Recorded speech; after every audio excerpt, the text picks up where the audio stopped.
Hello, everyone, and welcome to this week's episode of the You Haven't Seen That Movie Podcast, a bi-weekly podcast where my guest and I watch a famous movie I've never seen before and discuss it. This week, we're talking about Grosse Pointe Blank, a 1997 classic starring John Cusack. I'm your host, David Lonnie Waters, and in my guest chair today, we have Jeff Hernandez.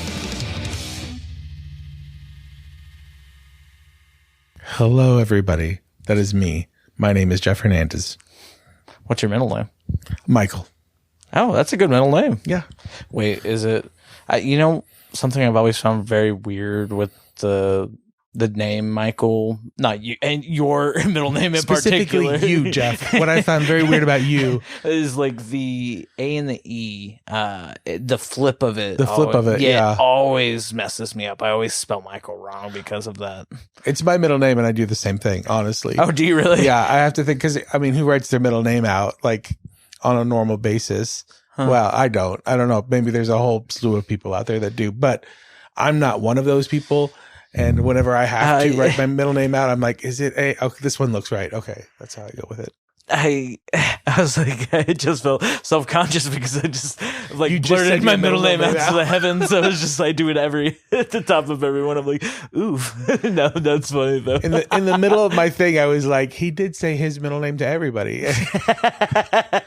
No, what I really enjoy about like just using the three, I really love my initials. I get to do DLW. Yeah. Because if I did DW, I don't know if you ever watched Arthur, the yeah. I really hated Arthur's sister. DW. And I was just like, nope, I can't have anybody know me by DW ever. So nonetheless, you are the angry Arthur Fist. Whenever. Oh yeah. Yeah, you're the angry Arthur. DW angry Arthur Fist meme. I was thinking of the one about. Like DW looking at the door, he's like, I can't read. Like, I think I would be mad at this, but I can't read. Or something like that. Nonetheless, thank you, Jeff, for being on. Thank you for having me over. Thanks for welcome, providing the ambiance. Yes. So it was a lovely evening. Mm-hmm. I think one of the first things I said whenever I walked in here was like, I think I feel safe. Listen, it was a very safe space that I want to provide for movie watching. You have a nice piano. I enjoy pianos. So yeah, there's we could have set up a cozy fire, but we didn't. But it's there. The option was there. The option is there. Just looking at it is nice. Yeah, exactly. Exactly. I think that's how a lot of people feel. Jeff, I kind of want to give the audience a little context into how I know you, and unfortunately, we just met. I literally pulled him. I was in this just middle of an apartment complex. Yeah. I was bringing my groceries. Hey, you want to do a podcast with me real quick? You're like, yeah, we'll watch this one. John Cusack, I love him. Yeah, exactly. I just had it queued up. I was just about to pop it in. Yeah. I just came home with a pizza and a video. No, but I know you. We have a mutual friend. Friend of the pod, Maria. She did the Devil Wears Prada episode. Yes. That's, I guess, a friend of a friend. What do you know specifically off the top of your head what episode number that is? I would say like 6 or 7. All right. 6. So go back. So listen, dear viewers, go back to episode 6 or 7 and look for the Devil Wears Prada podcast. You know what? It's going to be my treat to myself at the end of the podcast. I'm going to check and see if I was right. 6, locking it in right now. Lock it in 6. You heard it here. If it's not 6, you hear it here first, and then by the end of the podcast, you might hear later in the after. He's like, "Oh, I said 7. I said 7." Like I'll just there'll be some heavy editing over the beginning. It'd be like, just casually be like 7. Yeah, 7. The Devil Wears Prada, starring Maria Camargo, yes. Friend of the pod. I think the first time I was around you, I don't even think you really. We went and attended like a theater piece that you were a part of, in some fashion, and so Maria and I were co-workers at I worked a job at a bookstore. Yes, I'll let you take it. And on the side, I did some theater things. I wrote a play. The play was called Night of the Tarantula Bears. It was an idea I had while watching those sci-fi original movies that was like the Sharknado or the Octosquid or what I don't. Oh, okay. Yeah. Okay. It was. I was sitting at home Saturday afternoon. It was probably like some long weekend because they were showing all these like movies back to back. Yeah. Sci-fi is really interesting in that fact. Yeah, and I was probably very drunk. And I thought to myself, if I were to make one of these movies, what two animals would I smash together? And the idea was the tarantula and the bear. I remember the thought being like if it was real, like realistic and it was real thing, like I think it would be genuinely terrified of, yeah. I think one of my worst fears is snakes. I think it would replace that fear. So we put the play up. It was did you see the you were at the show. Yeah. We had these little plush toys that were where we took the top half of a teddy bear and sewed it to the bottom half of a plush spider, random spider. Oh, okay. Yeah. And so they were fully realized. Oh, right. And I always kind of hope that someday, because we sold them in the lobby, and it wasn't like, this is just a tiny little show that ran for 2 weeks in Dallas. Right. It's an idea, and honestly, I think it's an idea. I don't want to toot my own horn too much, but who else is going to? Yeah, honestly. right. Hey, I'm here to enable that. Yeah. I think it was a fun idea. I probably could have. I did run into some woman at a bar. Like this was years ago. You saw the show production years ago. Yeah. And it was probably just right after the production had closed. And she had some connections in LA. Oh. And I was kind of sort of half pitching the show to her. And she was like, "Oh yeah, you totally." She's like, you wouldn't even have to have like just the title alone, Tarantula Bear, would like sell the you selling point. Yeah. Would be the sell. Yeah, it's definitely a talking point. Yeah, no, yeah, I'll toot your horn for you. I that night I remember just really enjoying it. It was I can't remember. Please correct me if I'm wrong, but it was framed as like we were inside like a house with the survivors, and they're trying to like fend off the tarantula bears. Right? Am I correct in that? Yeah, that's correct. Yeah. I just remember being really crazy and interjected with comedy as well, and it was a good time. I had a good night. We had fun putting it on.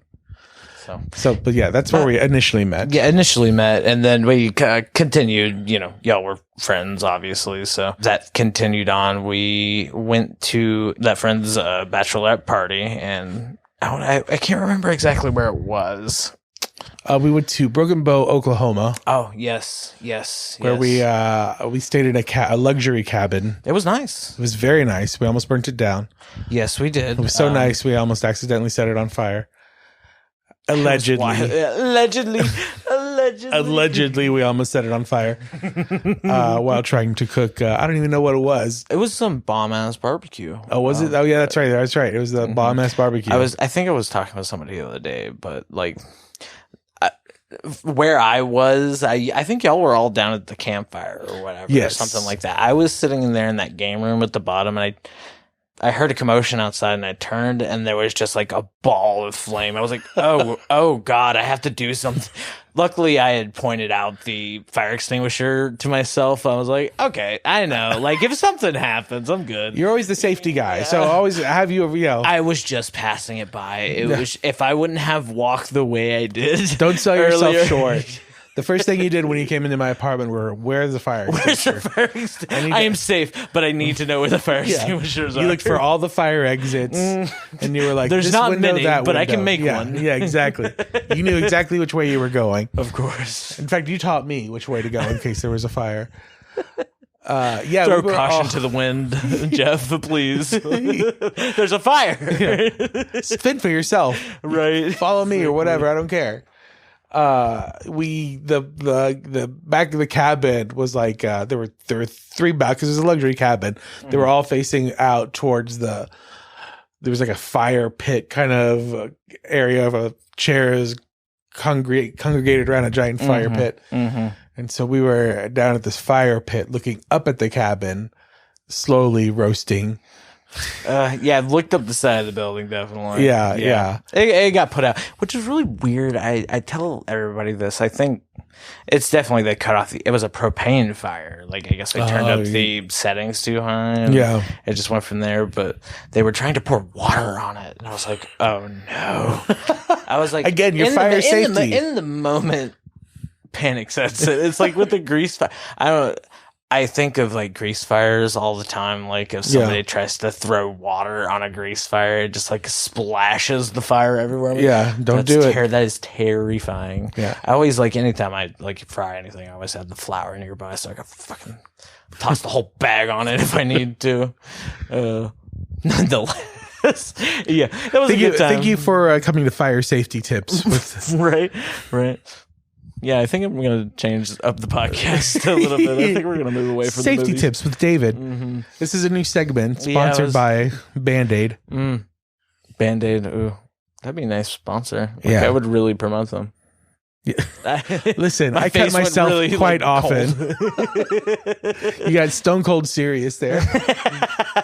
Yeah, you can't see it, audio listeners, but oh my goodness. Listen, folks, are you bleeding? Oh my god. Use Band-Aid. Slap it on. David approved. DLW approved. It's David approved. Anyways, Jeff, how have you been? How have you been these last couple of weeks? Just peachy. Just peachy. Okay. Yeah, I'm gonna honestly. I have a little toothache in the back of my mouth here. Oof. And I sometimes it bugs me, sometimes it doesn't. Today it's been a little bothersome. Definitely, I saw the Orajel here, and not too long ago. I think it was just last year. I got two of my wisdom teeth removed. I never had them done whenever I was kid. Yeah, same. I have, and whenever I got them taken out, I still have two problematic ones. They're less so. They just it caused me so much pain. I was just like, oof, I can't. And they did the operation. I was loopy for the next week and a half. That's kind of where I'm at, where I'm like, I have I know I'm just going to die from something stupid. Same. Yeah. Because I don't like going to the doctor at all. Same. And I have this kind of threshold where where's the tipping point? Right. What's going to happen where I'm going to be like, oh shit. Yeah. Okay, maybe. Yeah. Like if I break a bone or something, of course I'm going to go to the doctor, but right. little, whatever. If I stub my toe and maybe it's broken, I may not go to the, I don't know if I could walk on it, whatever. Pop some Tylenol. Yeah. Pop some Tylenol. I'm not going anywhere. My company's working from home still, right. And there's no plans to go back anytime soon. So I can hobble around my apartment. That's fine. Nice. The toothache. The couch to the bed. Yeah. The couch to the bed. How hard is that? Right. Not hard at all. Occasionally. Yeah, exactly. I can just roll around. I can roll around this place. It's not that big. It's a very easy lifestyle. Trying to move the furniture to the border of the room. Yeah. Oh, that's funny. But yeah, I'm if I go 2 days of having to use it. If I go another couple of days of having to use the Orajel, I might finally have to break down and be like, okay, well, let's go see a dentist or something. Yeah, but it changed my life. I felt like a new man. I think you would too. It's eventually going to have to. I know in my head it's going to happen at some point. It's just how mentally prepared am I going to get? Is this going to be something that happens in the next 2 weeks or the next 2 months? It's gonna. At some point, the time is running out. Yeah, the clock is ticking. Yeah. I know. So nonetheless, I'm happy. Rough times. I'm happy for you for that feeling you will have. Yeah. Thank you. And my sympathies, obviously. So I guess before we kind of snowball down into the opening segments, I wanted to just say, if you want to support us, just go and follow our social media pages. So, oh my god, I said that's so weird. Social media pages. pages. Social media That pages. was I just slurred my words there. They all Susie combined into sells one. It was nice. Shells by the seashore. Barack Obama. Subscribe or, follow the pages, Instagram, Facebook. Those are the main two I use. Click like and subscribe. Mm-hmm. Click like. I don't think phones do that now. Well, I mean, who's going on their PCs or their MacBooks to get on Facebook? Really, old people. Never underestimate the old people. Never underestimate the. The percentage is going to die down. Like we're getting better medicine, and it's going to shrink, obviously. Yeah. So, Jeff, let's get into the first opening segment. What have you been watching as of late? I saw this on the run sheet, and I was like, I'm gonna have to come up with an answer for this. Oh my gosh. Yeah, I tried to watch Mayor of Eastland. I don't know. It's an HBO show. Fill me in. Well, I couldn't get through the first episode. I was okay. I'm gonna Mayor of Eastland. It's an HBO show. It's got Kate Winslet in it. I think she's like a northeastern Boston kind of crime mystery. Everything's gray because it takes place in that kind of New England setting. Nice. And it was just kind of boring is how I felt. And it's getting rave reviews. Really? And the season just ended. I think it's like a 6 episodes HBO show kind of thing. Are you about ready to accept that fact and drop it? Yeah, I don't know. Maybe it was the day, maybe it was the toothache. I don't know. I may give it one more shot, because I do keep hearing good things about it, and I want to be, one of the cool kids. Oh, obviously you want to talk about it around the water cooler. Yeah, exactly. The virtual water cooler. We get on our Zoom meetings every day, and I want to be there with Diane. I want her to virtually hold my hand. Yeah, exactly. I'm like, yeah, I did see Mare. I can't believe that happened either. Oh, Lord, that's funny. I did watch the Friends reunion. Oh, I can't. I delivery drive, and when I was leaving the other day, my roommate JT was watching it, and I have never been a big Friends fan. Mm-hmm. But I do like certain episodes, and I do like certain characters. Like Chandler is my favorite, and so watching that, I was like, okay, this is good. Yeah, I enjoyed it. Here's a little tip for all you listeners. I'm an old person. Just imagine whatever generic old person you want in your head. Mm-hmm. But I watched Friends while it was on television. So like as it was airing through the 90s, like I was alive and cognizant enough to realize I was watching Friends. I see. Where you went to sit down weekly at the TV and watch it. Okay, it was must see TV for me every Thursday night. Oh, I see. I was in college when it premiered. Oh, really? Yeah. So it was 94, 95, whatever. I see.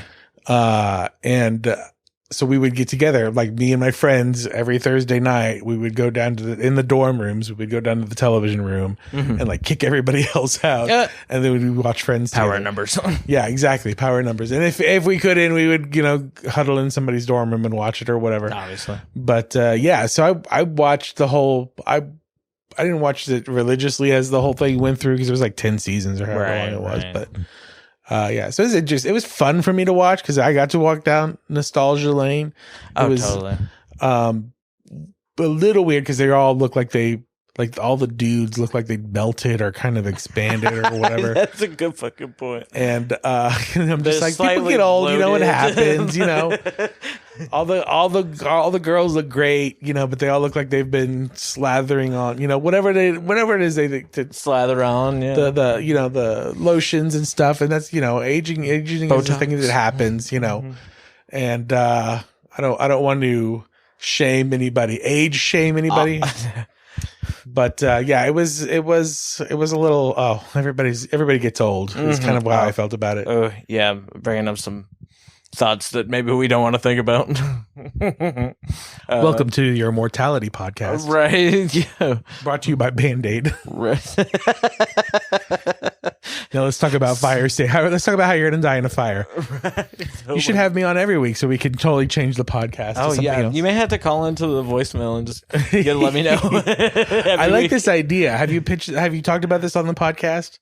The voicemail? The voicemail? Mm-hmm. Yeah, it's a regular thing. Nobody really calls at all. I like this. Somebody should call. People should call. Definitely. I think we might get into it here in a second, but yeah, with the voicemails in particular, I'm going to do this thing where just print off like stickers of the logo of the podcast, podcast artwork, and anybody who calls, they leave their address. If they want to leave their address, they can. Or whatever. I'll mail one out. For the fan. Thank you for calling. It reminds me of like public access television. It's like kind of. Oh. Yeah. Just kind of, anything can happen. Anything can happen on a voicemail. That is true. That is true. You don't even know. But editing is a hell of a thing, too. Yeah, that's the one. Tit for tit. Don't let them behind, don't let them behind the curtain. I meant to say tit for tat, but I said tit for tit because it's like another joke, inside joke. That was weird that I brought that up. I'm sorry, I interrupted. What were you saying? No, I don't. No. Okay, nice. Classic. Me personally, I really haven't watched too much. For the longest time, my younger sister got me into anime. My younger sisters got me into anime, and I've been watching Naruto progressively, just an episode here and there. Oh yeah, it's been the velocity has picked up in these last couple of weeks because it's gotten good. But are you just watching them straight through, or yeah, sequentially? Mm-hmm. I have ebbs and flows with anime because I really hated it whenever I was growing up. My sisters loved it, and just being, diametrically opposed to anything they were, I just hated it. So, but I've grown to love it. Some anime have some really fucked up storylines, so I kind of like it. It's one of like my few kind of like I'm a nerd person, so I like comics and movies and all that stuff, but. It's anime and manga are one of those things that just kind of, it's like one of my black holes of knowledge kind of thing. I just never could get into it. Right. I tried watching Akira when I was a little kid and it was just too messed up for me. It was like, really? Okay. Yeah. That is a, thing I had thought about. Akira is on the list, and that's one of the perceptions I have of it is like it being like really like fucking crazy. Yeah. It was just, and I try to get through it, and I've tried to like, and I hear like the One Punch Man's good. You should watch this, and then I try, and I can't do it. And I don't know what it is. Why? Because I used to like as a kid, I watched like they imported a lot of those shows over. It's like Voltron and Robotech and stuff. Right, are all, the animated. Yeah, Robotech's a good example. Dubbed anime, basically, sort of, kind of, I guess. My uncles used to watch Robotech when we would watch along with them. Yeah. But I just can't get into. I don't know. I don't know what it is. Yeah. I think for me, definitely, it was like definitely the cliche anime.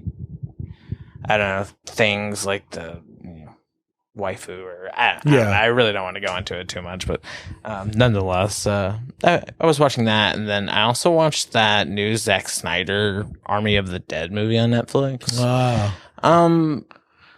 Don't. It's okay. It's a nice popcorn movie, but it's I don't know. Definitely the cliche zombie movie, and oh my God, Batista's in there, fucking hell yeah. Powerbomb somebody, Batista. Like, there's like a zombie tiger, and I was like, fucking just powerbomb the shit out of that tiger, Batista, please. And then I'll like the movie. It unfortunately did not happen. Oh, no powerbombing. Maybe like bonus features, deleted scene. In the deleted scenes. Yeah. That'll be I would waste some CGI money on that. We can make it happen. Oh, definitely. Let's see. Have you been watching anything else? Yeah. No, I kind of wanted to watch that Army of the Dead, but I'm not a huge Zack Snyder fan. Like, yeah, I know what I'm getting into when I see the movie, so I kind of like let me get into that mindset, and then I can maybe right, and at least I don't want to be harsh and say get through it, but I'll enjoy it or whatever. Right. No, I haven't really been watching too much else. I tried to. Did you ever watch? have you ever seen any of the Aaron Sorkin shows like West Wing or Newsroom or? Yes, I do. I'm aware of them. I really want to watch West Wing because I heard it's impeccable. I was really into House of Cards, and I just like the political, I don't know, back and forth, like like lobbying and shit like that, and it's like a game of a complex, like 3-tiered chess, and it's fun. House of Cards is like the evil version of the West Wing, I guess. Oh, okay. Yeah, cool. So the West Wing is pretty tame. It's network television tame, whereas House of Cards was on cable or whatever. Yeah. Mm-hmm. But also it was a different time. It was that is true. Yeah, so it's much more upbeat. They're not the people in the White House aren't villains. They're not these kind of horrible people. Like nobody's really a horrible person in the West Wing. Hey, you got to have some type of conflict. I'm sure there was just the minor quandaries or whatever. Yeah. But I've been going back and watching some of the old Aaron Sorkin stuff lately. Nice. Yeah. Cool. I think I should. I think I definitely have a few of those on there. It's like you've mentioned quite a few now that I'm like, I think that's on the list. I need to like add that. There's a few good men. Right. Luckily, I can't type that fast on my phone, so I guess we're stuck here. So I guess I really don't have too much more before we jump into it. There's no podcast updates, but I do want to reiterate the fact that we do have a voicemail. So if you watch some of our older episodes and you like them or you hate them, I talk to a lot of audience members, and they don't watch them sequentially. It's call in and give your recipes. Good idea. Like, no, I'll get fatter. Don't. That's a bad road. Throw it open. Like, you don't even have to. If you have opinions of the show, great. Share them. If you have movie tips, if you have movies you're suggesting, go for it. If you have recipes. Ooh, you know what I was thinking? What's your favorite movie snack? Go-to? Yeah, I was about to say, what's your go-to movie combo? Yeah. Like, whenever you go to the movies, like, are you getting like a Coke or whatever, etc.? Yeah. Blow the doors open on this one, folks. Mm-hmm. Readers, listeners. I may do prompts. Yeah, that would be a good idea. This week we're discussing. I don't know. Yeah, no. I don't know. Maybe I totally ran out of juice. No, the gears are turning. Nonetheless, call the voicemail, leave your address. I'll send you a sticker. Jeff, let's jump into Grosse Pointe West. Grosse Pointe Blank. So close. I was like, West Side Story? I don't know. It's weird how my brain works. Grosse Pointe Blank. Grosse Pointe Blank, yes. Yeah. Mm-hmm. The 1990, what is it, 1997. 1997 movie, John Cusack, Minnie Driver, directed by George Armitage. It's a movie, I seem to remember, I watched it, I want to say I watched it when it was in the theaters, when it first came out. Oh, okay. And then it instantly became just this movie where I'm just like, oh, I love this movie. This movie is very funny. Mm-hmm. And you remember sitting in a theater for this one? I'm 98%. Yeah, memory gets fuzzy, but I'm 98% sure I saw this in the theater. I see. Nice. Pretty sure. Pretty certain. I love looking back and like forgetting about movies you have seen in the theaters, and you're like, oh, I went. Yeah. It's kind of weird which movies I'm like, oh yeah, I did see that in the theater. I don't.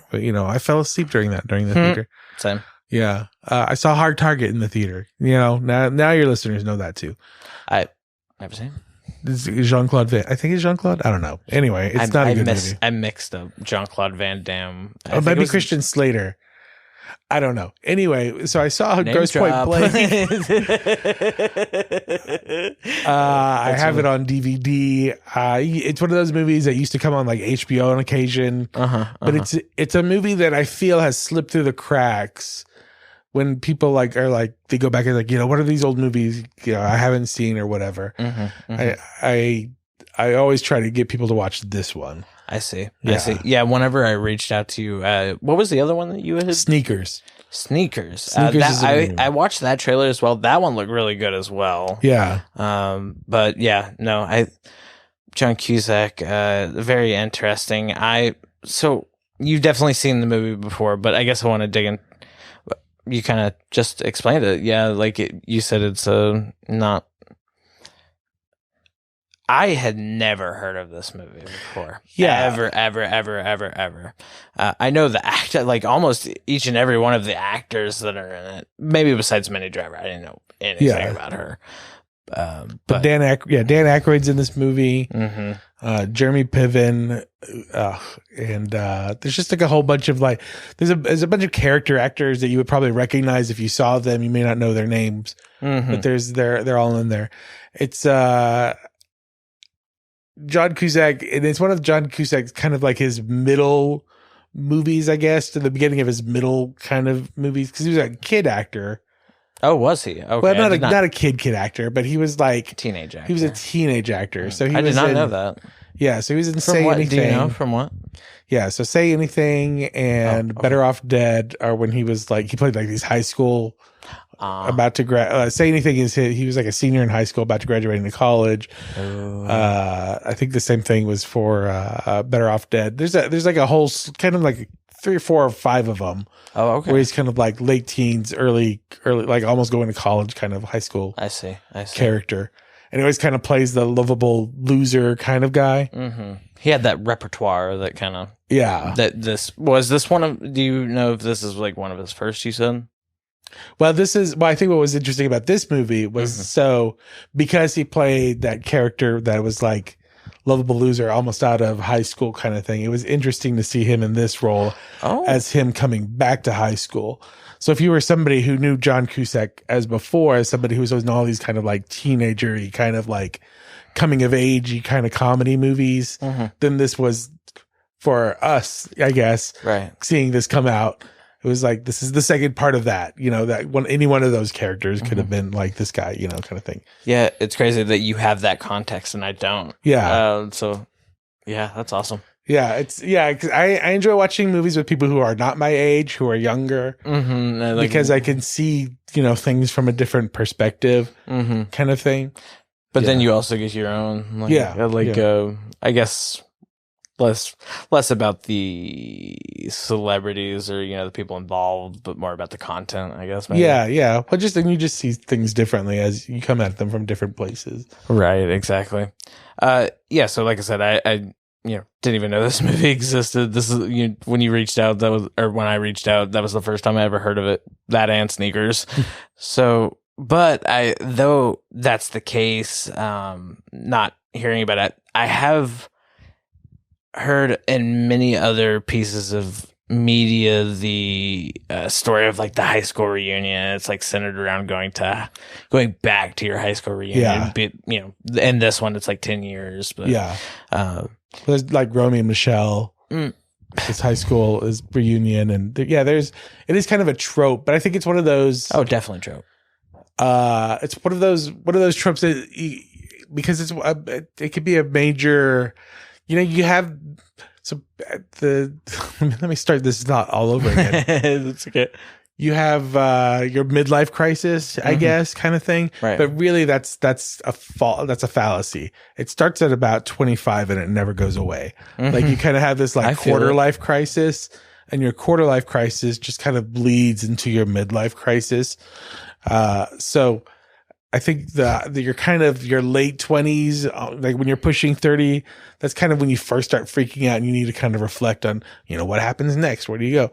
So I think that's why there's the high school reunion trope, because in your life, it's your first time you have kind of broken away and you have to reflect, like you have to compare yourself to where you once were. Right. Yeah. You have some type of, it's hard whenever you're a kid to visualize like, oh, as you're a kid, look where I'm at now. Yeah, exactly. If it is, it's very egocentric and be like, oh yeah, fucking like, oh, yeah. I never thought about my future at all. Like I still don't. Like it's a lesson that I've never learned. I'm very much in the moment at all times. Same and I have, I think about like goals and stuff like that, but I'm not one of those people that could visualize. So I don't think a lot of people that are like 17, 18 think about what their life is going to be like when they're 27, 28 until they get there. And then now they're forced to look back at all these people that you used to go to high school with that, are they successful? Are you more successful than them? Does that matter? What is, I know. It's crazy. It's funny. It's very pertinent because I'm 28. Yeah. Or not 28, 27, excuse me. Yeah. So, and you had mentioned that your reunion was coming up. And you were like, yeah, I don't want to go. And I didn't go to mine. Nice. Yeah. So I haven't gone to any of them. And I've had several of them that have passed. Yeah. Yeah. How did those, even those invitations even get sent out? How did they get my email? They have it from it's the people that did the class president, all the class. Oh, I see. Class president, class treasurer, all those people, they, at least this is how it was in high, because my best friend from high school was the senior class treasurer. I don't remember what he was. I see. But our 10-year anniversary came around, he had to help look up emails and stuff for everybody to kind of track these people down to get them. I mean, Facebook has made all this stuff easier, but bail. I would bail so hard. I'd be like, no. Oh, yeah, I didn't go to. I think you pay me for this. Yeah. What's the treasury? What's the treasury for? Yeah. Oh Lord. Yeah, exactly. Yeah, I guess said, why didn't you run out on that? He's like, I don't know. I felt whatever. I would not have. Yeah, so before we jump into the plot, I guess I want to spend a little bit more time on John Cusack. I was telling you before that I only really knew him from one thing, and that was Hot Tub Time Machine. And that's have you seen it? Yeah, yeah. John Cusack. It's another comedy-esque movie, and so which is kind of why I maybe whenever I first started watching it, I don't think I picked it up on much whenever I watched the trailer for the movie, but whenever I started to watch the movie proper, I noticed hints of that character from Hot Tub Time Machine. I'm seeing inklings of that, and I'm like, okay, I can get into it. He kind of plays this. I don't even know what it is. It's a kind of charming, kind of off-putting, kind of awkward. It's this weird mix of stuff that you just kind of you're I guess it's pleasant enough. He's kind of, bearable. Yeah, he's bearable. You kind of feel I kind of feel like I would enjoy having a conversation for about 45 minutes with John Cusack, and then that would be I thought you were pushing it with the 45. I was like, I'm going to give him 20. I'm going to give him 20 minutes, and then I think we'll it'd be gauge about it from there. Yeah, we'll go 10-minute increments. Yeah, exactly. We'll see how you go from then. Right. I could probably give him a good 45, and then I'd be like, okay, well, nice to meet you. And it would be I feel like it would be worthy 45, and then I'm out, Right, I'm kind of wash my hands of it. Yeah. But he's not Don't want to con John Cusack. Yeah. He's not unlikable. He's kind of like proto, I don't even want to say it, like Ryan Reynolds. He's kind of sarcastic, but not. Okay, yeah. I can see where you're coming from with that. He's very dry, I guess. Mm-hmm. Yeah, I think he's one of the main characters in that Hot Tub Time Machine movie. Yeah. I mean, it was a combo. It was and I seem to remember that also being a play on him being a teenage. At one point, he was. I think. I don't know. You're right. Because that's Time Machine. They go back in time. Yeah. And, Yeah, I feel like that movie kind of played on him being that kind of high schooly. John Cusack have contract with the time gods. Any movie talked about time reversal. He's in on it. Oh Lord. The other one I want to move on to is, which kind of actually moves into the plot because, let me start with the plot. So the movie starts off with John Cusack and he, typical old, pan of do you know what city they started out in? I don't remember. But I guess it was Chicago nice. or something. Yeah. I know. It was definitely some scenery. It's so generic, Yeah. Unfortunately. It was less so about that, but Detroit was more of the main location for the movie. John Cusack, but before that, he, was tracking down this dude you had no context, but this kid was riding a motorbike down the middle of the street, and John Cusack, very, I don't necessarily, I think maybe I'll use it egotistically, just fucking with his gun and getting prepared or whatever. And then he's on the phone with his, receptionist. More or less his handler, I think that's the verb I used. Yeah, or noun is whatever.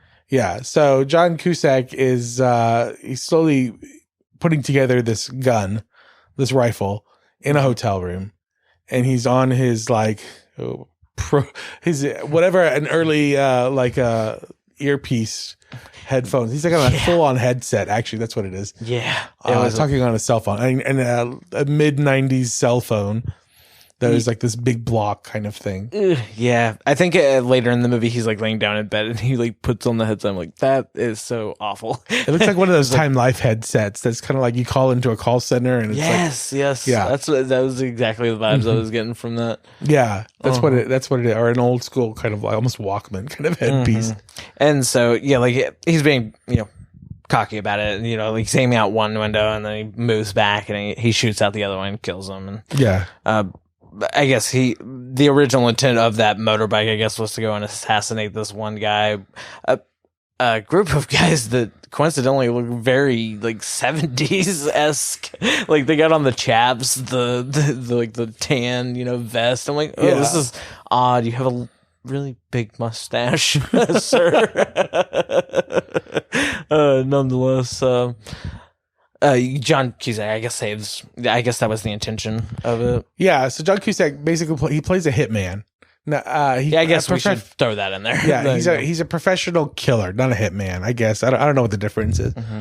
I think he corrects throughout the movie. He's like, "No, I'm a professional killer." Yeah, professional killer. Yeah, I think that's what he says. He's a professional killer who's been invited to his 10-year high school reunion. Mm-hmm. And he doesn't want to go.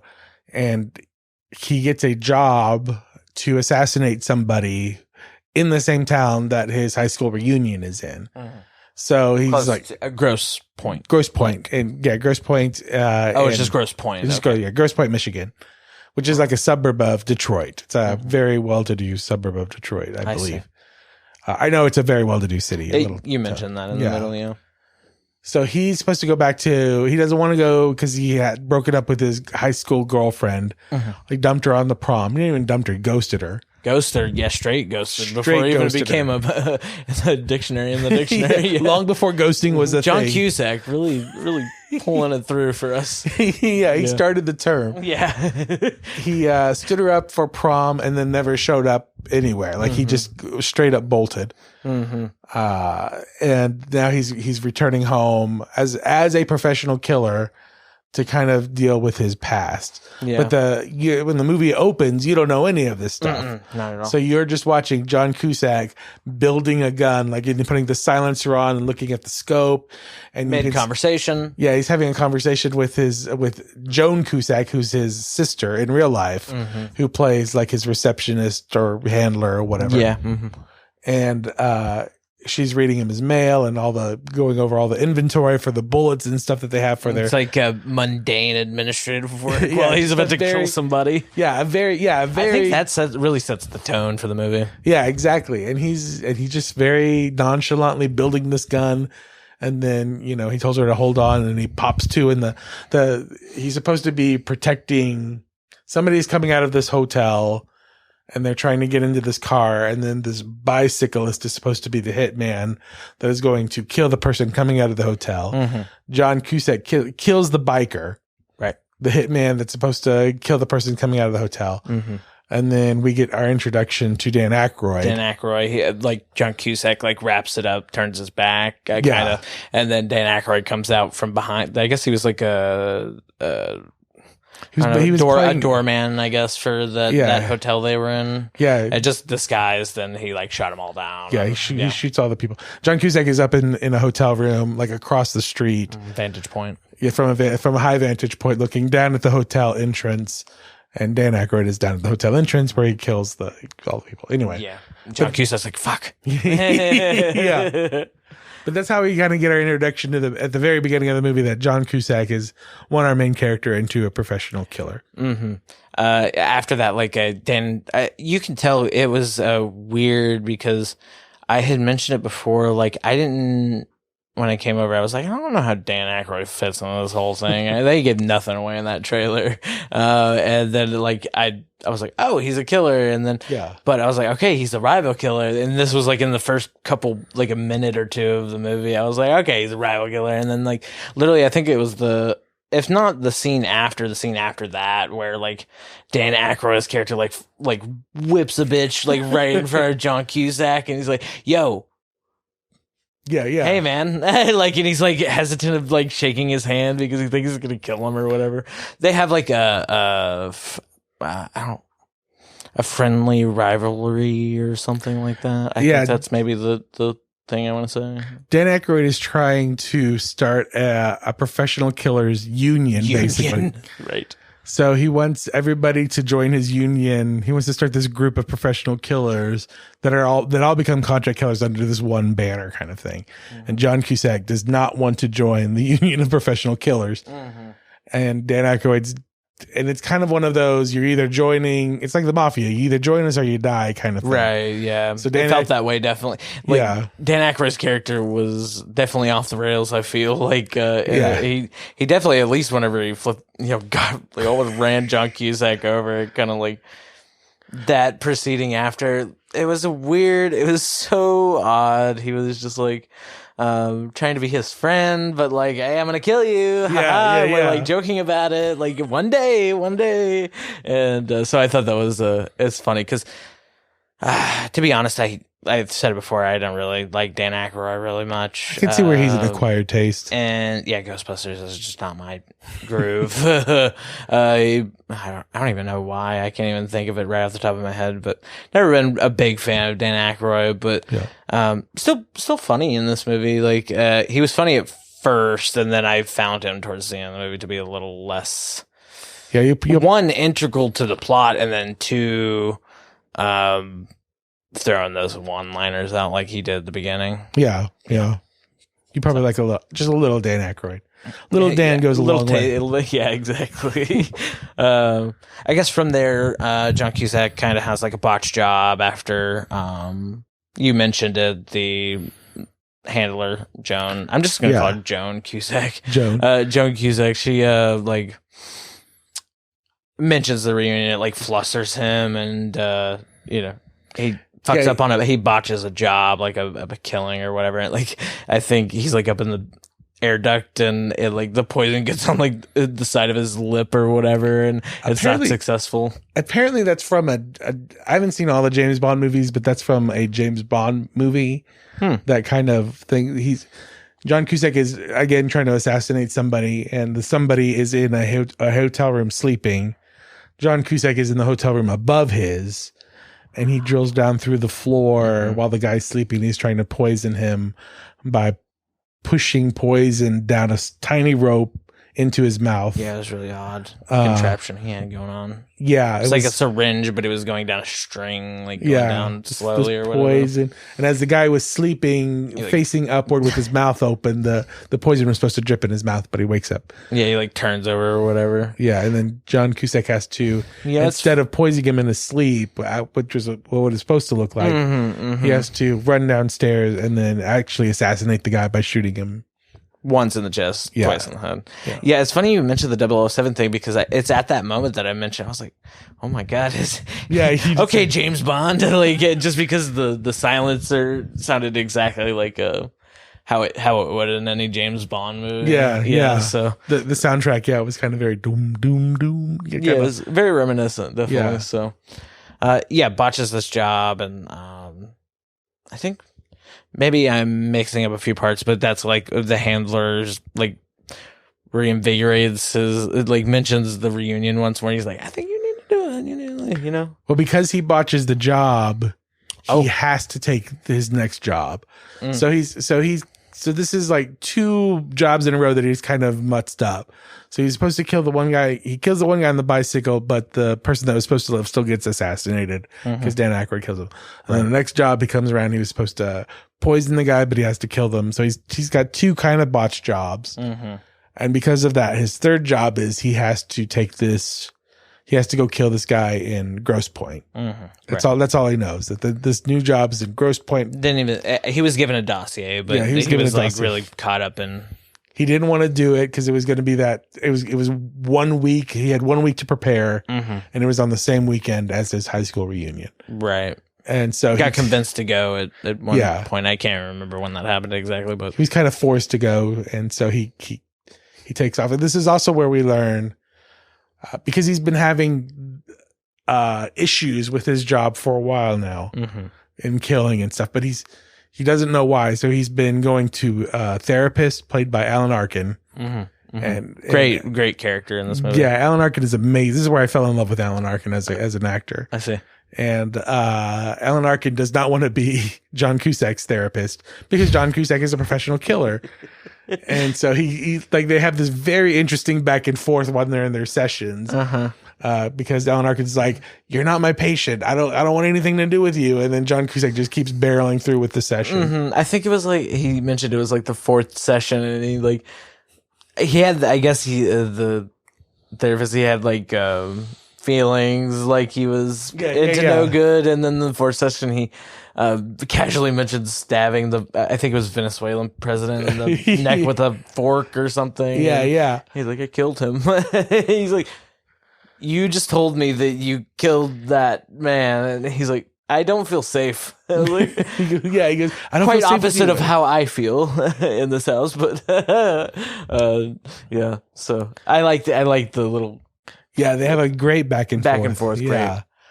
And Alan Arkin he convinces John Cusack to go. He's like, go to your high school reunion, clear your mind, don't kill anybody. There's that great line. He's like, John Cusack goes, "I'll give it a shot." He goes, "No, don't shoot anything. Don't stay away from guns." Yeah, it's a good one. It's a good line. And so John Cusack goes back to his hometown. Yeah, sure does. Continuing on, yeah, that's where it like transitions into like they go to Detroit. The majority of the rest of the movie, I'd say. And there was one funny thing I noticed whenever it was like in this part is I think it shows Minnie Driver's character like 2 inches away from her microphone, and it just being like the microphone and then her lips, like some type of lipstick.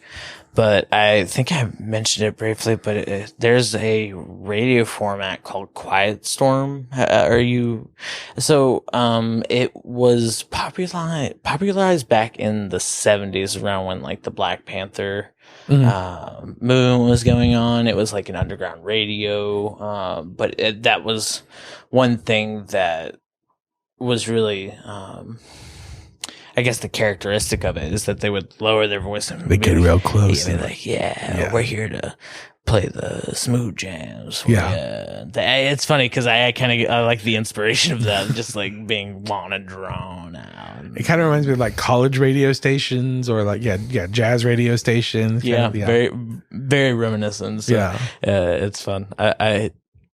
It's funny. I know that one little piece of thing. Yeah, so Minnie Driver's character is Minnie Driver plays the girl that John Cusack stood up. I wish I could remember all the characters' names, so I could just instead of just referring to their actors' names. But Debbie. So Debbie is now a host at the local radio station, and this is like super local, like public access radio station kind of thing. That she works very grassroots. Very grassroots. She's working at a storefront in kind of a old town strip mall kind of area. It looks very nice because it's Grosse Pointe. It's very it looks like a shopping center. Like it's the storefront of a shopping center full of antique, and there's like a bunch of craft shops around them and stuff. There's like a bunch of stamp stores. I was looking at the background. It was too. Yeah. But she runs this little, I don't know, she's a DJ at one of these little radio stations, and she's playing an all 80s weekend kind of thing. And I know you wrote it in your notes, but the soundtrack on this movie is amazing. Yeah, I couldn't agree more. Like, I feel like I was tapping my feet. Yeah, it feels like an early, one of those movies that just like really like it predates the, what do they call the needle drop movies? Like Suicide. I don't know if you ever saw Suicide Squad, where it was kind of like a song every other scene kind of thing. Yeah. But it kind of predates that, because that's a trend in movies now. But the songs feel good. Like they feel like they appropriate add to for the scene, kind of very, as opposed to just being a cool song in a scene. very supplemental. Yeah, I was reading in the Wikipedia thing that it was like primarily like 1980s alternative. Yeah, it's a lot of that alternative. And she kind of has that. And you and I were talking. Debbie is kind of the proto, or I called her kind of the proto manic pixie girl, I guess, dream girl, but not to the extent that where you see like Natalie Portman play those kind of roles, or Zooey Deschanel, because I think that Minnie Driver has a lot of her own, definitely her own animus and her own, like she's not there for John Cusack at all. I love that vocab word, but she definitely plays that role of, she's kind of weird and quirky, and she loves old music, and she's cool.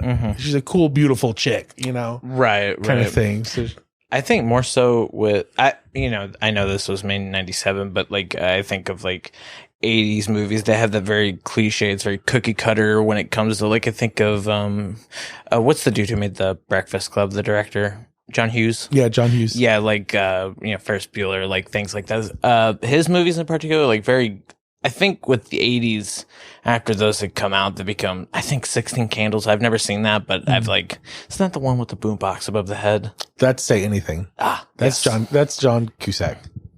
Oh, it is. Yeah. So I imagine these like cookie cutter, things, but she does it different in this movie. Minnie Driver does. She brings. I feel it was like definitely. I felt whenever I was watching this, I was like, if I didn't know what year it was made, I would assume 80s, like late 80s. It does have a very 80s feel to it, but of course it's late 90s. So it was an interesting vibe. So that's why the parallel came up of like the 80s actors and Minnie Driver just bringing something, the little special sauce, to the role. So. Yeah, definitely. She's more than Molly Ringwald. Take that, Molly Ringwald. Right? Yeah. You have a weird name. Let's see. Where we go from there. So here's where we also learn.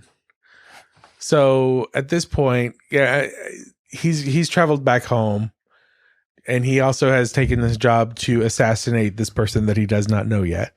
Now, Dan Aykroyd's character has also had an open contract that he had started to work on to assassinate the same person in Grosse Pointe. Right.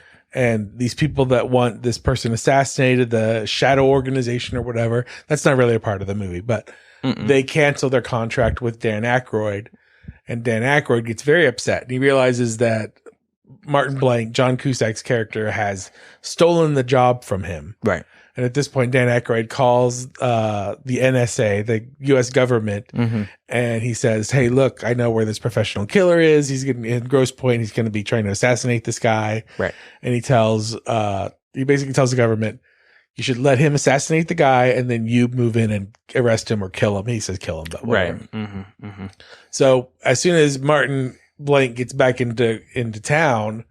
And he's kind of like trying to look up his old haunts, we find out that there are two NSA agents that are also tailing him. So now he's got he's got these two NSA agents that are following him, and they got Dan Aykroyd himself, and Dan Aykroyd is kind of coming in, and and then there's another party that we'll find out here in a second that is also tailing John Cusack.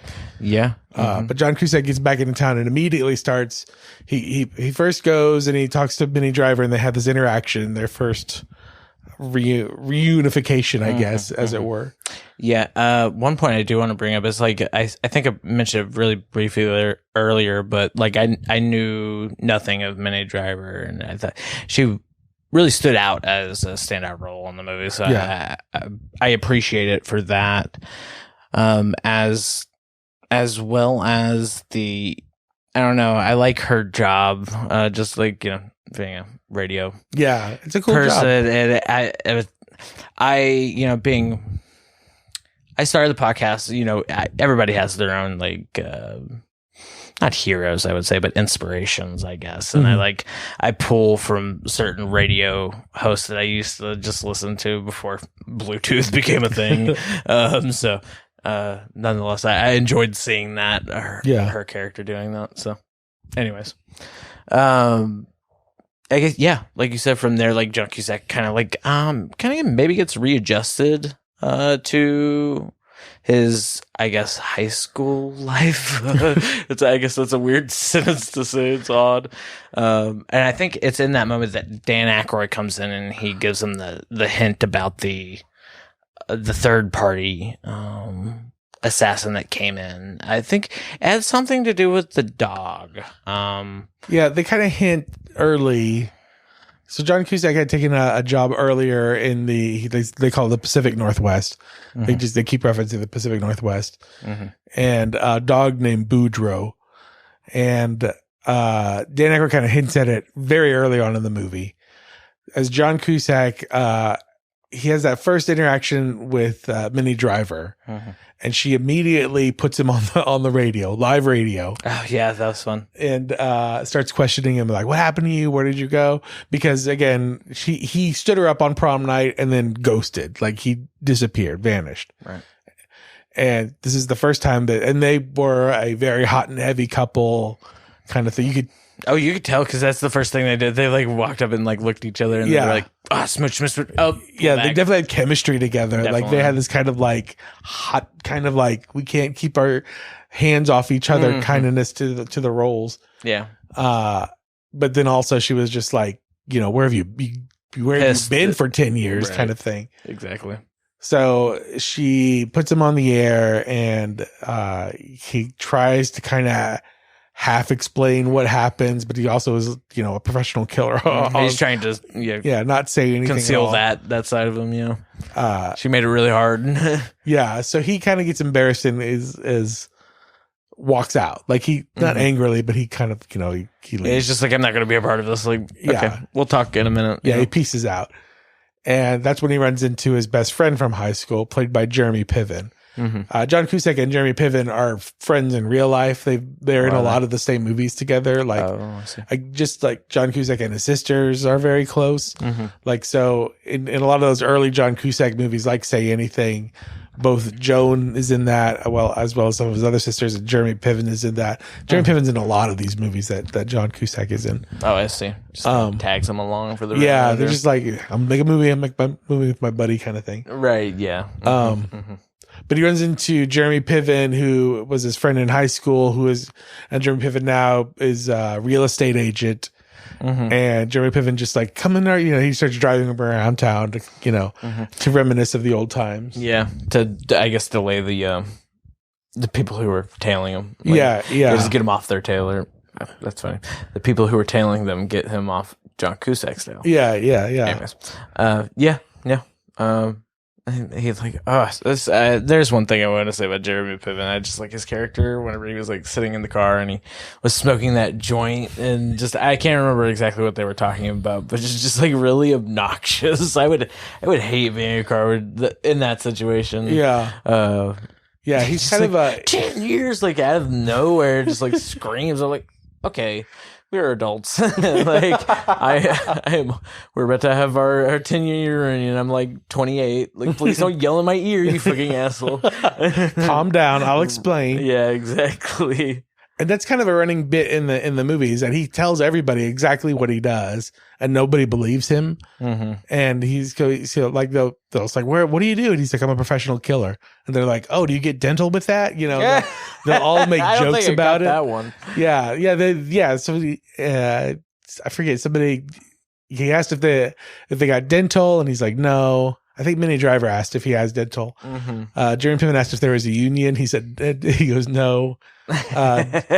Later, when we met Minnie Driver's dad, he asked if he says it's a growth industry. Oh yeah, I remember that one. That one was funny. And so nobody believes him he goes, yeah, I'm a professional killer. And the movie kind of goes through him like being reacquainted with his hometown, I guess. With his friends, With his love interest. He tries to go home. His home's been turned into a mini mart. Which becomes the scene of a shootout. After that, I was mentioning that another assassin gets hired and like catches him off guard. And so what happens is we find out more about his childhood. So like his dad was an alcoholic who apparently died I tried to look at the dates on the tombstone, but it was like right around the time he graduated high school. Yeah. Or right before. His mom, he tries to go visit his mom. His mom had been taking lithium pills, so she's out of her mind. Like she's like full on dementia kind of almost. Breaking open them batteries. Yeah. Can't stay away. So she's like in a home. And he had been sending her checks, and somebody had stolen money from her. You know, they never really get into that. But he did not. You know, she's now in this mental, like old folks' home kind of place, right? Almost been institutionalized, and his childhood home is now a mini mart kind of thing. So it really kind of. I love that part whenever he like pops there was no context, just like at the beginning of the movie, like he pops out the car, it's just like blaring this one cool song. I can't remember but it was heavier, and he looked disoriented. He like walked towards. I was playing "Live and Let Die" by Guns N' Roses. Guns N' Roses, yeah. Live and Let Die. That Paul McCartney.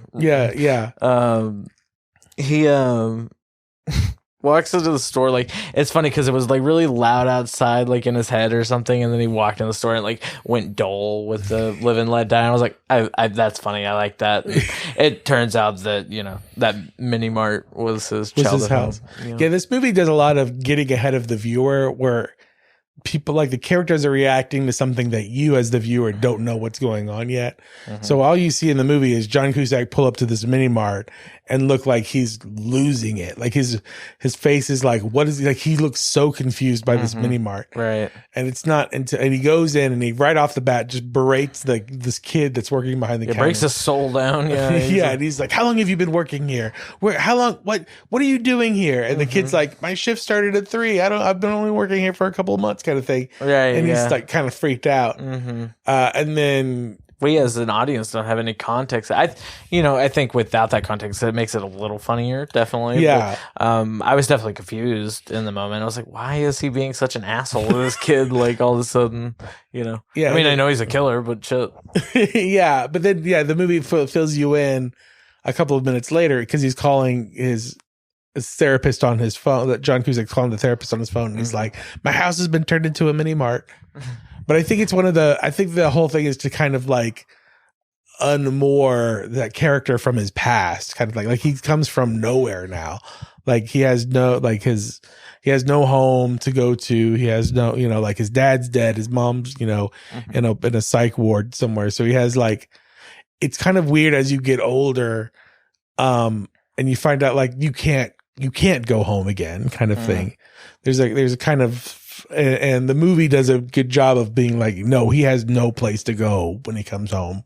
Huh. Interesting. Yeah. I did not pick up on that throughout the movie. Yeah. Yeah. That's an interesting point. Yeah. So he's kind of like a stranger in his own hometown, which is kind of where he always, I guess, kind of was as he kind of continues to progress through the movie. Yeah. It feels like he definitely melds back in well with that crowd. Like he never left. Like the 10 years that everybody keeps joking about throughout the whole movie. It's like he really just kind of disappeared, came back, still had that same. I mean, a little bit more harder edge, I'm sure, but he was liked. Like you could tell people liked him in high school because everybody, once he gets to the reunion later on in the movie, hey. Everybody's like super excited to see him. He goes at one point as he's driving around town, he goes back to high school. And he runs into like one of his favorite teachers, and the teachers all thought he was going to Harvard and stuff, and he was just like, and at this point he's being coy as to what as a professional killer he's being that's what he is, right. And so he's just kind of like, oh, I went west and whatever, dancing around it, yeah. But the movie sets up that he was like a smart kid, a good, like well liked, and then he just kind of snapped and then disappeared, vanished, right, exactly, kind of thing. It's good. Yeah. So at this point, we find out that there's another professional killer in town. Yeah, here we go. Who has been hired to kill John Cusack because John Cusack accidentally killed somebody's dog on a previous mission. Job, yeah. Before the start of the movie. Before the movie, yeah. Which I thought was odd to do. Yeah. Because I was like, what? What dog? It showed a dog, and I was like, why am I looking at this dog? Yeah. But it's like, just kind of another thing where you just have to catch up with the movie. Because the movie kind of like... The disjointed... I wanted to save it maybe for my dislikes, but yeah, now that you're pointing it out to me, it is very disjointed storytelling. It's weird that they're giving us a bit, jumping back, and then giving us more bits afterwards, like, at different parts in the movie, not necessarily, I think it's a movie, it'd be interesting to watch, because I've seen it so many times re-edited. Well, I was going to say for the first time, because you do come to those scenes where you're like, what's going on? Like when he walks into the mini mart and he's just freaking out and you don't, if you're watching it for the first time, you don't know, sorry, spoilers, that's where he used to live. Like that literally was his childhood home growing up. On repeated viewing, like I love that scene because I know what's coming up and, exactly everything else. And so I get to kind of watch all the little nuance kind of things. I think it's a movie that definitely gets better with more watches. Yeah. More watches kind of thing. I agree. Yeah. So I guess let's get into, the reunion itself. There was like some setup for it. I guess this is pre-reunion. I put here in the outline, like he in reaction to the the bomb at the mini mart and just that whole encounter, he decides to like take a chance and ask Debbie out on to like the date at the reunion. And so I think they go to lunch or something, and there's like a funny interaction in the bathroom. It's a funny scene. Like the what was it? The not NSA. Yeah, the NSA. NSA. Yeah, like agents are there, just like hanging around, just like washing their hands. Yeah, twiddling their thumbs and things like that. It was just really awkward, but I thought that was a really funny scene. What were they? Do you remember what they were doing in that particular instance? So a lot of the movie takes place in just over. It takes place over a weekend. Yeah, So they were really just catching up in the restaurant, I guess. Yeah. So the whole first part of the movie takes place almost in one day once he gets to Detroit. Because what happens is he goes to his high school. He goes to see Debbie. He drives around with Jeremy Piven. He goes back to see Debbie, and at the end, he's like, he goes back to see Debbie. That's when they make plans to go eat dinner that night. Then I think he tries to go home, finds out the home doesn't exist anymore. And then he tries to go find his mom. Then he goes to see his dad in his dad's gravesite. And then he goes back to pick up Debbie. Wow. So like a lot happens. Oh yeah. And I think maybe the point that I brought up earlier, that's why maybe I'm like having the problem of that disjointed nature of it. Like I'm like I remember watching these scenes and not knowing that context. And kind of piecing those together in this moment. I'm like, oh yeah, maybe it's a little hard for me. But yeah, nonetheless, But at some point and all this kind of leads up to when we get to the high school reunion. So he asked Debbie to go to the high school. She kind of plays hard to get, and then she says yes. And then he decides he has a little panic attack. Martin does. John Cusack. He calls Alan Arkin one more time. The therapist, yeah. The therapist. And Alan Arkin kind of gives him this breathing technique, and he tells him, don't take a gun, don't kill anybody, which is kind of that becomes a point in the movie later. So John Cusack gets off the phone, looks at himself, kind of straightens himself up in the mirror, gives himself a little pep talk. He takes the gun out. He, does the trigger, cocks the gun, but then he puts the gun back in the drawer. And then he goes to pick up Debbie. Right. And so then Debbie and he go to the reunion. And they start reconnecting with everybody. Commingling with the crowd. And I think there's a lot of short bits. I think there was few recurring characters. Yeah. Like there was a police officer, there was the real estate. There's a lot of caricature characters in this movie. Oh, there's some lady with a head brace. Yeah, there's a lot of wacky characters. Big character design is definitely apparent in that portion. Yeah, it's kind of fun. And it's one of those. This is the moment of like, I guess it's in every kind of high school reunion movie. That's like, what's the these, do you need to care about these people kind of thing in there. Yeah, it's kind of just the wacky little bit. Yeah. Yep. But what is happening is that he and Minnie Driver's character Debbie are kind of slowly getting together and getting closer and whatever, and right. And so that is happening also over the course of the evening, where she's beginning to trust him again. It's funny that dichotomy it plays, because it's like with those other people that he went to high school with, he's like, they're pushing him away, like back to Minnie, and like Minnie's like that magnet or whatever. So it's funny that he was being pulled towards her and less so towards his classmates. I don't know. It being everybody there is such a weirdo that he kind of was like, I just rather hang out with Debbie kind of thing. Yeah. And then I think there's this one moment where he runs into. There's a couple of normal other classmates that he runs into, but there was a Walking Dead character in there, like a really young. His name's Abraham. Oh yeah, Walking Dead, and he's the one who made all the. He's like, "You want to do coke?" And then like he read the poem at one moment later on. Oh yeah, that guy. Oh yeah. Bobby Beamer, the red-haired guy with the handlebar mustache. Bob DiStefano. It's weird. He holds this baby. He ends up holding John Cusack's character runs into a friend of his from high school, and she has a kid, and he's asking her about it, and she's like, no, having a kid, being married is great, And I think that's one of those things that as you get older, if you're single, you kind of have this moment where you're like, you either really want to be in a relationship and have kids, or you're terrified of it because it's going to ruin whatever plans or dreams or kind of thing. Because I can remember having kind of that fear, and right around that kind of like late 20s, early 30s kind of age.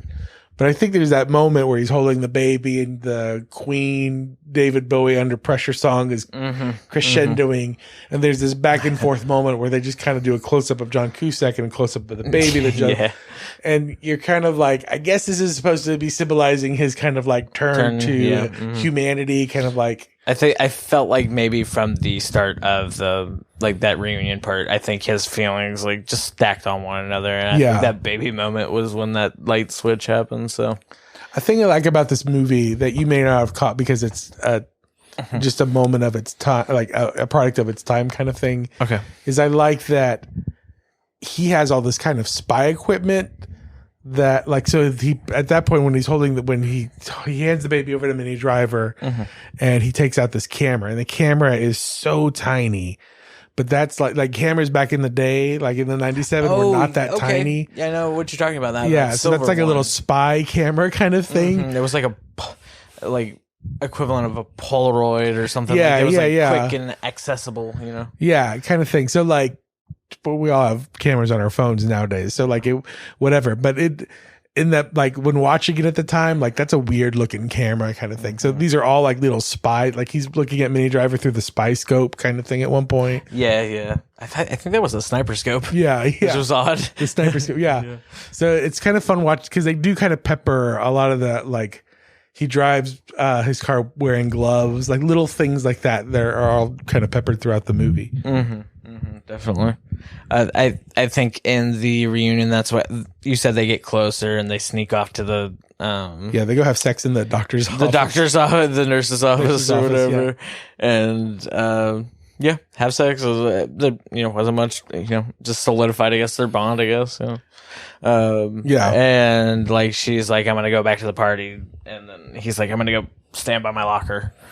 Yeah, so she's gonna. So they hook up. They have sex in the doctor's office, and they're like, we're back together. And then they're gonna take off. They're gonna leave the reunion. Right. They agreed to take off and go somewhere random or so he's like, I'm gonna run by my locker, just take a swing by it, and she's like, I'm gonna go say bye to somebody. Then they're gonna meet back up. As John Cusack goes to his locker, that's when this hired assassin shows up, who showed up at the high school reunion hunting John Cusack's character. And at the convenience store. And at the convenience store. Yeah, he's been hunting John Cusack throughout the whole movie. This is the guy that was hired to kill John Cusack because John Cusack accidentally killed this guy's dog. Mm-hmm. Yeah. And they get into this fight in the hallway. And I think it's, for a movie that's kind of a comedy action, I guess, I think it's a really well choreographed fight scene. Yeah, it's very visceral. Yeah, it's very visceral for something that's kind of a dry comedy. Mm-hmm. It's he's like choking. Cusack's like choking the dude at one point, like really, intensely. It's a lot of good kind of like taekwondo-y, like fighting. Some of those punches and kicks look like they really connect, kind of thing. And it's just a short, quick little, which is weird because it's John Cusack, who you don't think of as an action star right at all. Yeah, he's not Keanu 0.5 or whatever, anything like that. But it's a pretty visceral fight scene. John Cusack ends up killing this guy by stabbing him in the throat with a pin. I mean, the joke of like stabbing him in the lymph nodes. Yeah, he's like taking him out. And that was pretty brutal. I saw that happen. I was like, ooh. Yeah, and he's just covered in blood, like that ephemeral artery kind of thing. The guy's covered in blood. John Cusack covered in blood. Yeah. And then Minnie Driver comes up the stairs to find John Cusack covered in blood, and she freaks out. She runs out because obviously the guy that she just slept with killed this man. Right? Yeah. It's pretty obvious. He has the murder weapon in his hand. Yeah, I believe. And John Cusack looks at her and he's like, "It's not me," and he keeps saying that throughout the movie, that because he earlier before he kills somebody, the guy's like, "Whatever it is, I'm gonna do, I won't do it anymore." And John Cusack tells him, "It's not me." Right.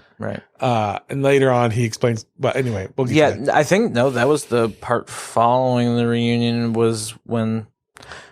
That's when they kind of pieced from the reunion. Or no, I think that him and his friend dispose of the body, and that's Jeremy Piven and John Cusack. That's a funny part. It's like them walking across the almost empty high school reunion, just tired as fuck. And then I think that's when he goes back to the hotel or whatever, and Minnie Driver shows up, and he's trying to explain himself. And and he finally comes out and he says he had this moment of clarity, I guess, at his high school. But anyway, at some point he tells Minnie Driver and all the rest of us, the audience, that he freaked out on prom night. And he was like, I felt like I wanted to kill somebody. And so he joined the army. He up and joined the army. He took a psych evaluation in the army and they found out that he had this predilection he didn't really care about murdering people. Right. He was morally ambiguous is what he says when it came to murdering. Right. And so he went from the military to the CIA. And so he became a government spook operative and he would kill people. And then eventually he left the CIA and became his own operative. He's just a private contract killer. And so he's trying to explain that to Minnie Driver, and he's trying to explain his reasoning behind why he's and I think when she's kind of reels in disgust is he's like, I don't care about killing people anymore. It was nothing to me. She was like, oof, okay. He was trying to explain how it was meaningless, these the killings, but he's trying to do it in a way where it's I'm not a crazy person. I think he says that, she reels and he's like, ooh, that was bad phrasing, or something. He says something immediately after, he's like, ooh, bad phrasing.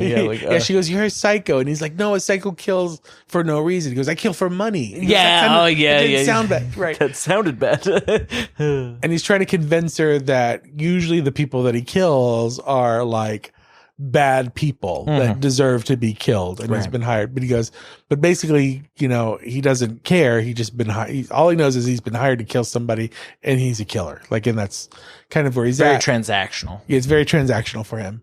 And then he said, but he's lost a taste for it, and he wants to live his life with Minnie Driver. Right. Change it up.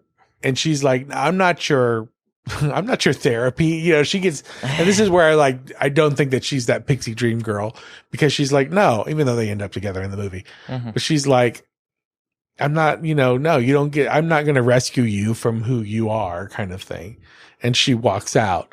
So this is why I really love her character, because she's just like, no. And she's like, what you do is wrong. you know, right. Again, they end up together, but whatever. And in that moment, I'm just like, yeah, awesome. Attract. Yeah. I think there's a not Tina Turner song. So this is where the big hook in the movie happens now.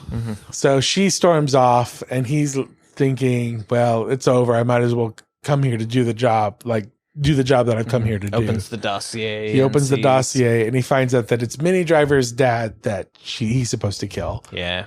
He's apparently involved in some kind of lawsuit. He's a witness or something. He's blown the whistle on something, and somebody's hired a bunch of killers to kill him, so he can't testify. Right.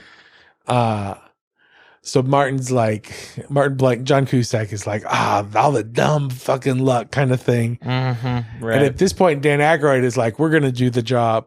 He has his group of killers. Goons. So he's like, we're going to go ahead and kill Minnie Driver's dad. So there's a lot of coincidental timing in this movie. But on the same morning, John Cusack and Dan Aykroyd are both Dan Aykroyd goes to kill Minnie Driver's dad. John Cusack goes to save Minnie Driver's dad and saves him. They drive back to the Minnie Driver's dad's house where Minnie Driver lives as well. Like it's kind of like the house, or the house was definitely the finale. It was like a shootout. Just Dan Aykroyd, the NSA people, Dan Aykroyd's character. And I felt like there was just some random thugs to shoot to come in there. There's a big shootout between all the invested parties at the very end. And then John Cusack ends up saving the life of Minnie Driver and her dad. Right. At which point he's like, I don't want to kill anybody anymore. I just want to, and they fall in love. Blah, blah, blah, blah. One thing I do want to point out in that fight is that Dan Aykroyd died by getting his face smashed in with the television. One of those old televisions that had the back on them. Not for you younger kids listening, we didn't always have that. I remember my friend in high school, his name was Taylor. I remember his family having like a theater size, like flat, like what you would consider like maybe I would say like for the time, maybe like 52, an equivalent of 52, but just had the biggest back, and it was like the heaviest I can imagine thing ever. Like, I think they put it on wheels at one point, so you could roll it around. I'm like, oh Lord! I wonder if those old TVs, because that also is kind of a trope in movies of killing somebody by smashing them over the head with a television, and then they always fall to the ground, and you hear the like electrical sound, and the body will twitch a little bit. And I'm like, but the TV's not plugged in. How is it electrocuting the dead person still? So I wonder if those old televisions or just old electronics in general, I'm sure they have a lot of like new stuff has a lot of like safety features where like if it's no longer, once you unplug it, like it kills the power to everything and maybe able to. Yeah, like with these older ones, it has to like the energy has to run through the system. Yeah. So in order to dissipate that. So John Cusack unplugged it from the wall and immediately smashed him with it. So yeah, it still holds like a little bit of a. I need to go because I feel like I saw that on a different movie not too long ago where somebody was smashed with a television and died from electrocution. Oh, I see. Even after the TV had been unplugged from the wall. I'm gonna look this up, and then I'm gonna become a serial killer, but just by old televisions. Nice.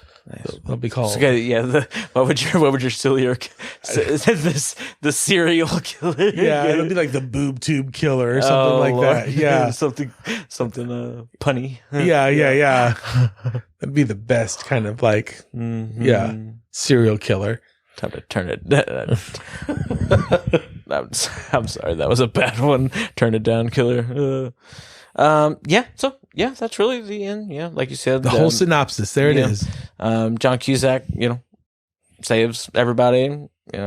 They kind of. One part I do want to mention is like he's like, after I don't remember what moment that he had told his like handler to like destroy everything. Oh yeah. I think it was after like he killed the other one who was hired, the assassin who was hired. Yeah. I think it was after that point he's like just burn or like get rid of everything. And there's one funny scene of I think actually I'll save it, but they just like burned everything. So yeah, Joan Cusack is amazing in this movie. She's kind of an amazing actress in general, but Mm-hmm. So let's go ahead and get into our legs. We're running a little long. We I think it was hard for me, definitely, like the disassociation, just the way they structured the, I don't know, movie made it hard for me to like piece it all together. So yeah. I'm gonna start with you, Jeff. Like, what are some of your likes with this movie, like in particular? Of this movie, I find all the characters really likable. You know, they all mesh well together, I think. It has kind of you don't see like a lot of indie level like kind of movies with this kind of budget, kind of like a low budget kind of crazy comedy these days. So it has I like that too, and it's kind of a nice little packaged movie, right? You know, it has a great pick soundtrack. up, put down, type, yeah. It doesn't hurt that there's a few stars on it too. Yeah, of course. So for me, yeah, definitely I like John Cusack. I think I mentioned it earlier with the Hot Tub Time Machine. He's funny. Yeah. I saw inklings of that. We mentioned the soundtrack throughout. I just love that alternative, 80s and 90s. I just love it. I love it.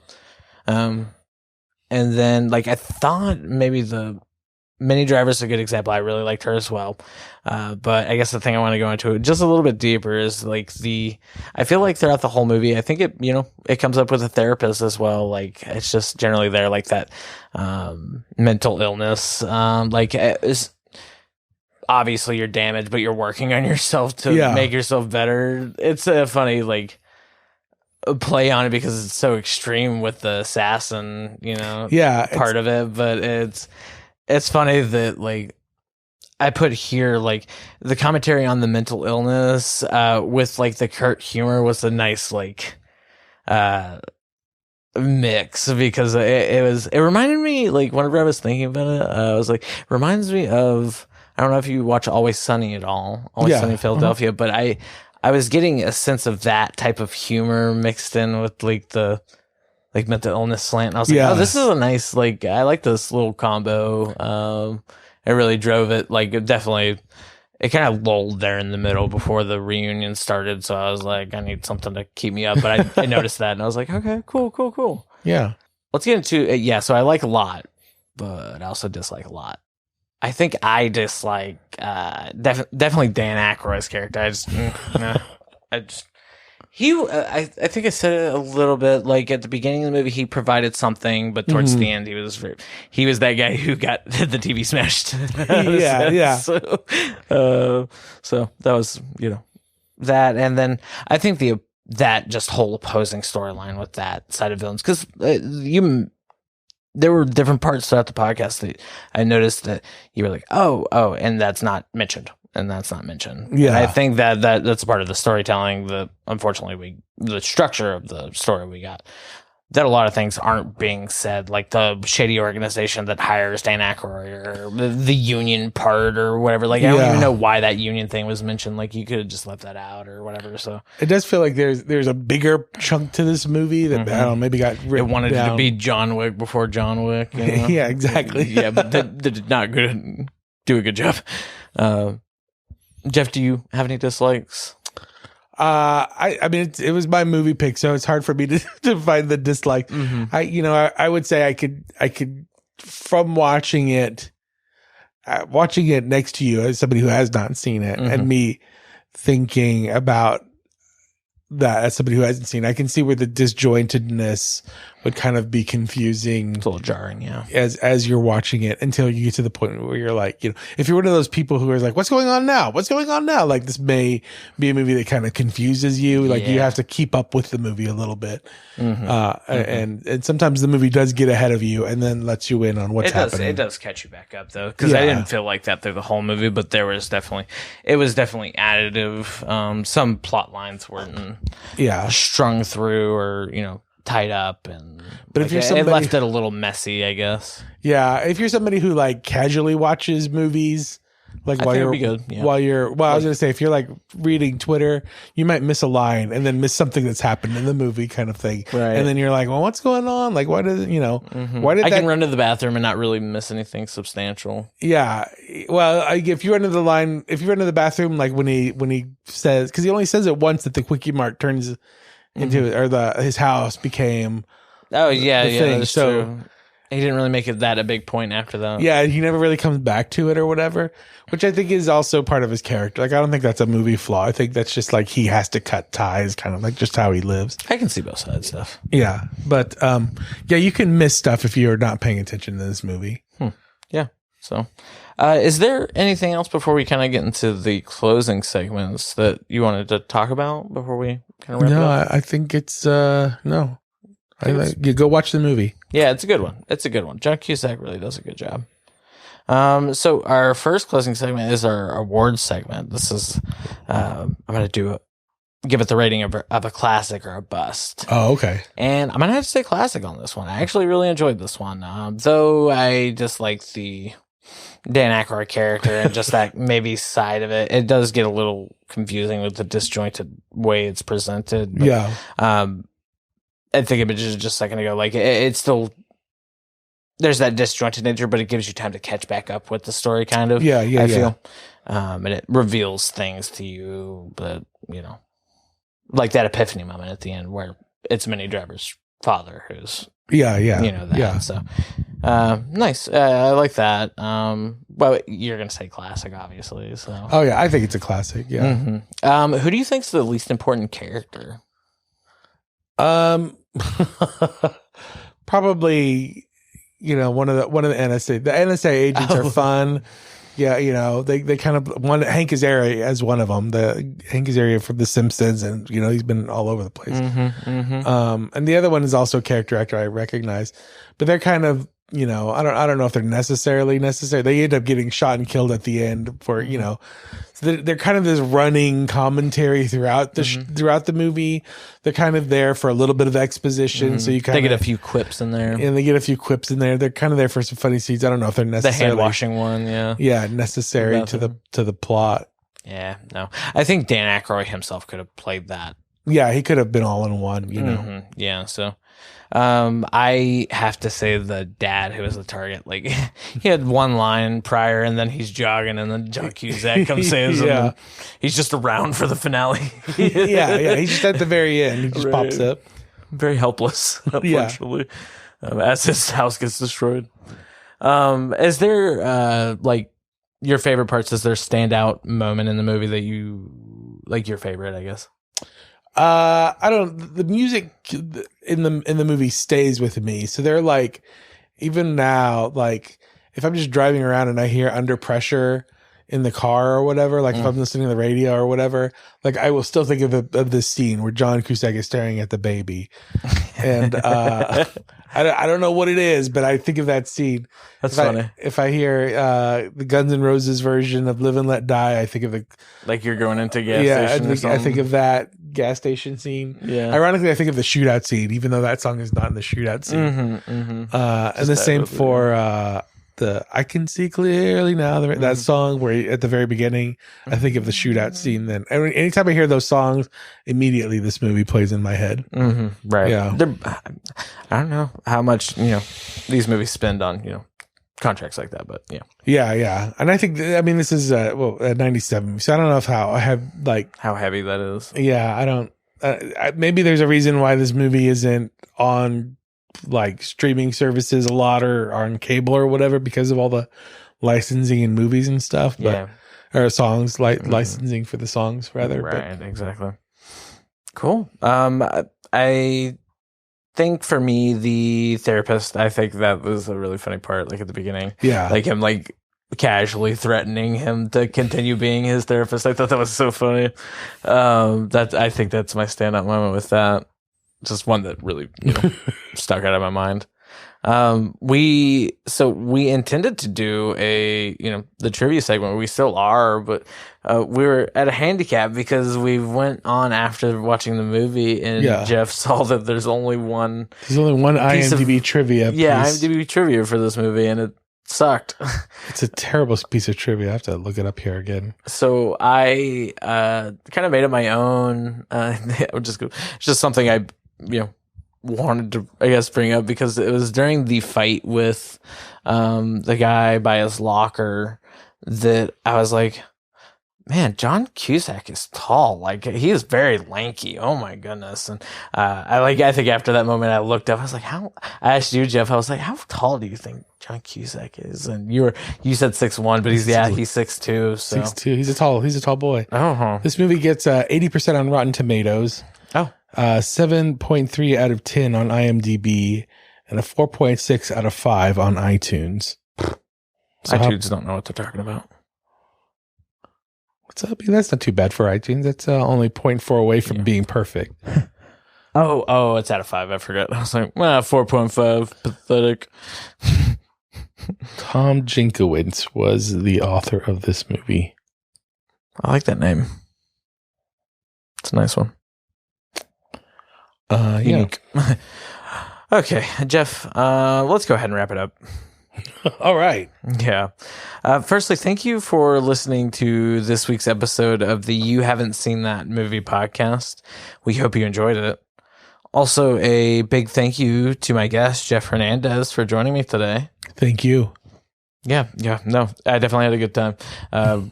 That's one thing, I think throughout hanging out, you're very knowledgeable with the movies or just pop culture media in general. So it's good to have these fun, conversations. So, I mean, I gotta use all this useless information for something. Right. Yeah. You gotta give. That's right.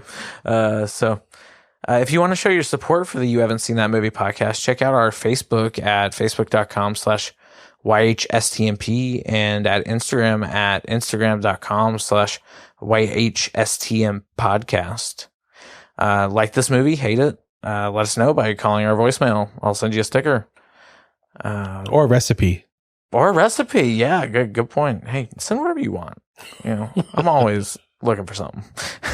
Both of the social medias, Instagram and Facebook, have call buttons, so it literally, it could be easier. So other than that, we'll see you next week. Bye-bye. Bye. Bye-bye. Bye. Bye-bye. Bye. Bye-bye. Bye. Bye-bye. Bye. Bye-bye. Bye. Bye-bye. Bye. Bye-bye. Bye. Bye-bye. Bye.